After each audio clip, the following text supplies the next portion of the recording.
कहानी की शुरुआत सैरा से होती है, जो अपने पिता डॉन के साथ मरी को हॉस्पिटल ले जा रही थी क्योंकि मरी को सांस लेने में काफ़ी तकलीफ हो रही थी। सैरा ने घबराहट में डॉन को तेज़ ड्राइव करने के लिए कहा। जब वे हॉस्पिटल पहुंच गए तो न जाने क्यों डॉन ने सैरा को अपना मुंह बंद रखने के लिए कहा। हॉस्पिटल के अंदर पैरामेडिक मदद के लिए आते हैं। उन्होंने मरी को ऑक्सीजन देकर उसकी जान बचाने की कोशिश की, मगर इतना सब करने के बावजूद भी उन्हें मॉनिटर पर सिर्फ एक फ्लैट लाइन दिखी।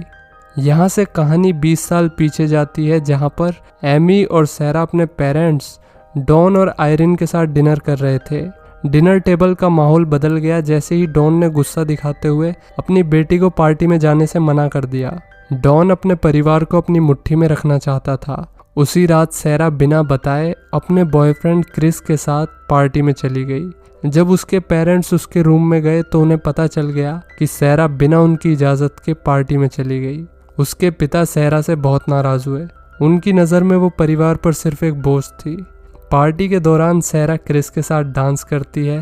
क्रिस ने बाद में उसके लिए गाना भी गाया जो स्पेशली उसने उसी के लिए लिखा था। वे एक दूसरे से बहुत प्यार करने लगे थे।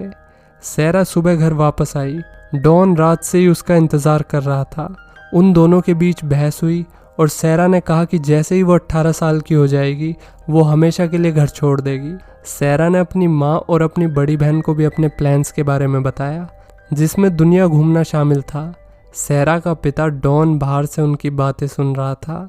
तभी वो बेसमेंट में गया, जहाँ पर बुक शेल्फ के पीछे एक सीक्रेट रूम था, जिसके बारे में घर में किसी को भी नहीं पता था। 3 महीने बाद सैरा ग्रेजुएट हो गई। ग्रेजुएट मतलब उसकी स्कूलिंग कंप्लीट हो गई।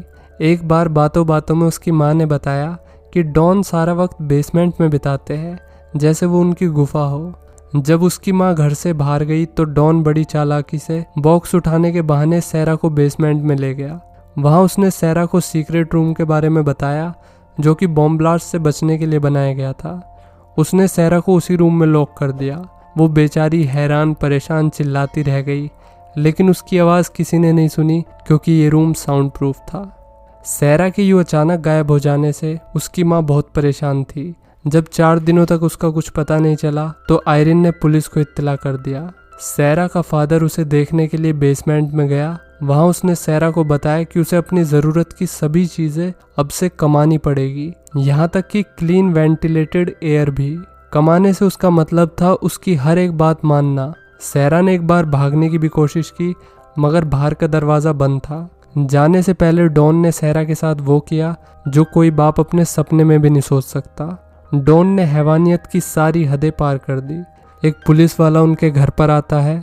उसके हिसाब से सैरा अपनी ट्रिप पर निकल गई थी, जिसके बारे में उसने अपनी माँ को बताया था। लेकिन उसकी माँ को इस थ्योरी पर बिल्कुल विश्वास नहीं था, क्योंकि वो जानती थी कि सैरा ऐसे बिना बताए नहीं जा सकती, वो भी अपने 18th बर्थडे से कुछ दिनों पहले।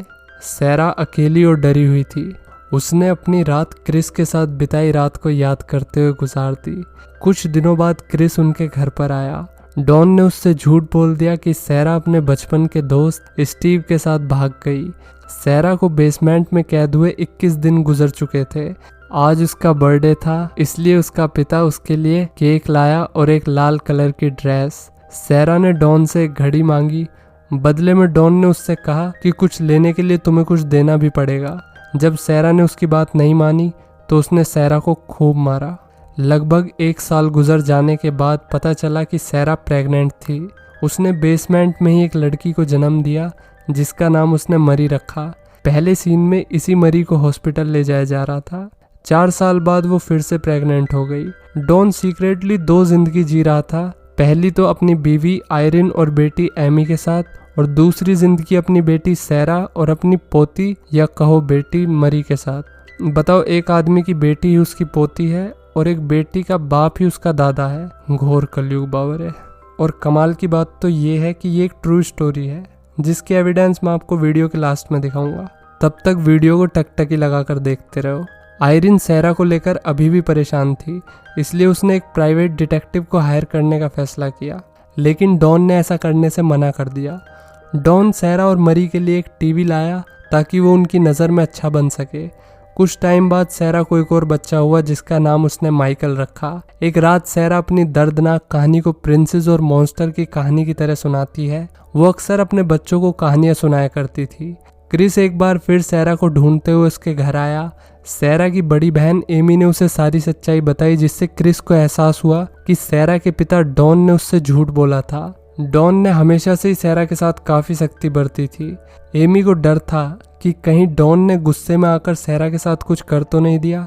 इसके बाद एमी और आयरिन ने डॉन का सामना किया। उन्हें उसके झूठ के बारे में पता चल चुका था, जिस वजह से उनके बीच झगड़ा हो गया। आयरिन का कहना था कि वो किसी भी हाल में अपनी बेटी को ढूंढ। इसी बीच एमी को बेसमेंट की चाबियां दिखी, जिन्हें लेकर वो नीचे आ गई। वहां वो किसी ऐसे सुराग की तलाश में आई थी जो उसे सैरा तक ले जाए। तभी डॉन वहां पर आ गया और उसने सीक्रेट रूम की चाबी ले ली। डॉन और एमी के बीच काफी झगड़ा हुआ। एमी ने गुस्से में डॉन को अचानक भयानक बातें कह डाली। उसके हिसाब से डॉन की वजह से ही सैरा गायब हो गई थी। जैसे जैसे वक्त बीता, सैरा ने फिर से एक और बच्चे को जन्म दिया। इस बार भी लड़का हुआ था जिसका नाम उसने थॉमस रखा।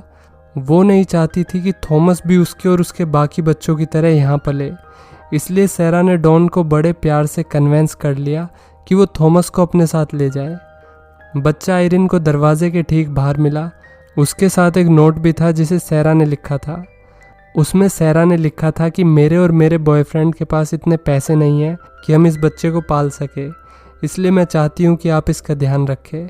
बेबी बास्केट में एक और नोट था जिसमें सैरा ने डॉन की सच्चाई बयां की थी, पर वो गलती से डॉन के हाथ ही लग गया और इस हरकत की वजह से डॉन ने सैरा की खूब पिटाई की।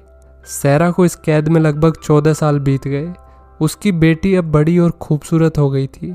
एक रात उसने मेकअप कर लिया, जिसके बाद डॉन उसमें अपना इंटरेस्ट दिखाने लगा। सैरा ने डॉन के आगे हाथ जोड़े कि वो उसकी बेटी को अकेला छोड़ दे। सैरा नहीं चाहती थी कि जो कुछ उसके साथ हुआ वही उसकी बेटी के साथ भी हो। सैरा से इस बात का बदला लेने के लिए डॉन ने पावर कट कर दी। पावर ही क्लीन एयर को कंट्रोल करती थी। सांस लेने के लिए हाँफते हुए मरी ने कहा कि वो कभी शादी नहीं करेगी। उन दोनों के बीच की बातों से हमें ये पता चला कि मरी नहीं जानती कि डॉन ही उसका बाप है और दादा भी। अब थॉमस भी बड़ा हो चुका था। उसने अपनी दादी को रोते हुए देखा। आयरिन अपनी बेटी सैरा की याद में रो रही थी। उसने थॉमस को बताया कि तुम्हारी माँ बहुत खास थी। उसी वक्त बेसमेंट में सीलिंग से बारिश की कुछ बूंदें गिरने लगी। सैरा ने ऊपर चढ़कर देखा तो उसे पता चला कि छत का ये वाला हिस्सा कमज़ोर पड़ चुका था। वो स्पून का इस्तेमाल करते हुए सरफेस तक पहुंच गई, जहां उसने अपने पड़ोसी को टॉर्च से सिग्नल देने की कोशिश की। पड़ोसी ने ये बात नोटिस की और सीधा जाके डॉन को बता दिया, बजाय खुद चेक करने के। इसके बाद डॉन ने सैरा को बहुत मारा, जिस वजह से उसके बेबी ने कोक में ही दम तोड़ दिया। जब मरी और माइकल ने पूछा कि उन्हें बाहर की दुनिया में कब ले जाया जाएगा, तो डॉन ने सैरा को ब्लेम करते हुए कहा कि उसके बुरे बर्ताव की वजह से ही तुम लोग यहाँ पर कैद हो। अपने बच्चों के कभी ना ख़त्म होने वाले सवालों से परेशान होकर सैरा ने तोड़फोड़ शुरू कर दी। चिल्लाने और तोड़फोड़ करने के बाद वो अचानक ज़मीन पर गिर पड़ी, अपने और क्रिस के अच्छे पलों को याद करते हुए। उसके बच्चों ने उसे कंबल उड़ाया और फिर वे अपने छोटे से घर की सफाई करने लगे। उन्होंने सैरा से माफ़ी मांगी। सैरा को लगा कि अब वे इतने बड़े हो गए हैं कि वे अपने बेसमेंट के इस जीवन की सच्चाई सुन सके। अभी तक उसके बच्चों को लगता था कि डॉन ऊपर रहता है और आंट आयरिन उसके साथ रहती है थॉमस की देखभाल करने के लिए। अब सैरा इन झूठ से तंग आ चुकी थी। उसने मरी और माइकल को बताया कि डॉन मेरे पिता है और तुम्हारे भी। ये सुनकर मरी को अस्थमा अटैक आ गया। अब बच्चों को लग रहा था कि वे बीमार है। सैरा ने उन्हें विश्वास दिलाया कि वो उन दोनों से बहुत प्यार करती है और उसने ये चीज़ भी साफ करी कि जो कुछ भी उन सब के साथ हो रहा था उसका जिम्मेदार सिर्फ डॉन था। 1 साल बाद डॉन और माइकल के बीच बहस हो गई। माइकल डॉन पर चिल्ला पड़ा क्योंकि डॉन ने सैरा को बुरा भला कहा था। कुछ वक्त बाद डॉन की प्रोफेशनल लाइफ में कुछ समस्याएं आने लगी। उसने अपनी जॉब खो दी और अब घर को नीलाम करने की नौबत आ गई थी। डॉन अच्छी तरह जानता था कि अगर उसने अपना घर बेचा तो आज नहीं तो कल नए ओनर्स को उसके राज के बारे में पता चल जाएगा। इसलिए डॉन ने सैरा और उसके बच्चों से पीछा छुटाने के बारे में सोचा। उसने कार के एग्जॉस्ट को बेसमेंट के एयर वेंटिलेशन से जोड़ दिया ताकि वे घुट घुट कर मर जाए, मगर तभी थॉमस वहाँ पर आ गया, जिस वजह से डॉन का प्लान फेल हो गया। जाने अनजाने में थॉमस ने अपनी माँ की जान बचा ली थी। एक दिन डॉन और उसकी फैमिली जब घर में पार्टी कर रहे थे, तभी मरी की तबीयत खराब हो गई। उसे सांस लेने में बहुत तकलीफ हो रही थी। डॉन ने उसे हॉस्पिटल ले जाने से मना कर दिया, लेकिन जब सैरा ने उसके आगे मदद की भीख मांगते हुए कहा कि वो किसी को कुछ नहीं बताएगी, तो डॉन उसे हॉस्पिटल ले जाने के लिए मान गया। 20 साल की कैद के बाद सैरा बेसमेंट से बाहर आई। यहीं से इस कहानी की शुरुआत हुई थी, जब मरी को हॉस्पिटल ले जाया जा रहा था। सैरा मरी को लेकर बहुत घबराई हुई थी, लेकिन जब डॉक्टर्स ने उसकी जान बचा ली तो सैरा ने राहत की सांस ली। जब नर्स ने मरी की मेडिकल हिस्ट्री मांगी तो सैरा ने कहा कि हम उसका इलाज घर पर ही कर रहे थे। सैरा अच्छे से हॉस्पिटल को देख रही थी। जैसे ही उसे मौका मिला वो डॉन से अलग हो गई और डॉन के उस तक पहुंचने से जस्ट पहले ही वो एक नर्स से गले लगकर मदद मांगने लगी। एक पुलिस ऑफिसर डॉन से बात करने के लिए गया, उसने डॉन को अरेस्ट कर लिया। सैरा ने ये बात मरी को बताई कि वे अब सुरक्षित है और आज़ाद भी। पुलिस वाले उनके घर पहुंच गए। उन्होंने माइकल को बाहर निकाला। आयरीन और थॉमस माइकल की हालत देखकर भौचक के रह गए थे। डॉन पुलिस की कार से ये सब देख रहा था। बाद में हमें मरी, माइकल और थॉमस को साथ में खेलते हुए दिखाया जाता है और सैरा, आयरीन और एमी उन्हें दूर से बैठकर देख रहे थे।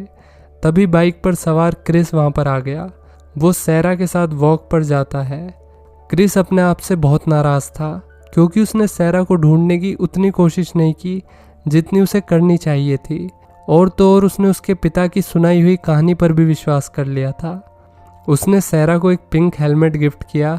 ये हेलमेट क्रिस उसके लिए तब लाया था जब वो 18 साल की थी। फाइनली वे दोनों एक बहुत लंबे इंतज़ार के बाद मोटरसाइकिल राइड पर जाते हैं। जैसा कि मैंने आपको बीच में बताया था कि ये मूवी एक सच्ची घटना पर बनाई गई है। सैरा का असली नाम एलिजाबेथ फ्रिट्जल होता है और डॉन का जोसेफ फ्रिट्जल। ये लोग ऑस्ट्रिया देश के रहने वाले थे। मूवी से जुड़े कुछ फैक्ट चेक करते हैं। मूवी के अंदर दिखाया गया कि सैरा को 20 साल के लिए कैद करके रखा गया था, लेकिन हकीकत में एलिजाबेथ को 24 सालों के लिए बेसमेंट में रखा गया, 1984 से लेकर 2008 तक।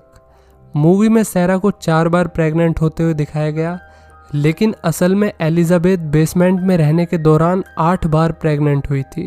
कुल मिला के बात यह है कि रियल लाइफ का डॉन रियल लाइफ से भी खतरनाक है। इस शैतान को जितने जूते मारे जाए उतने कम।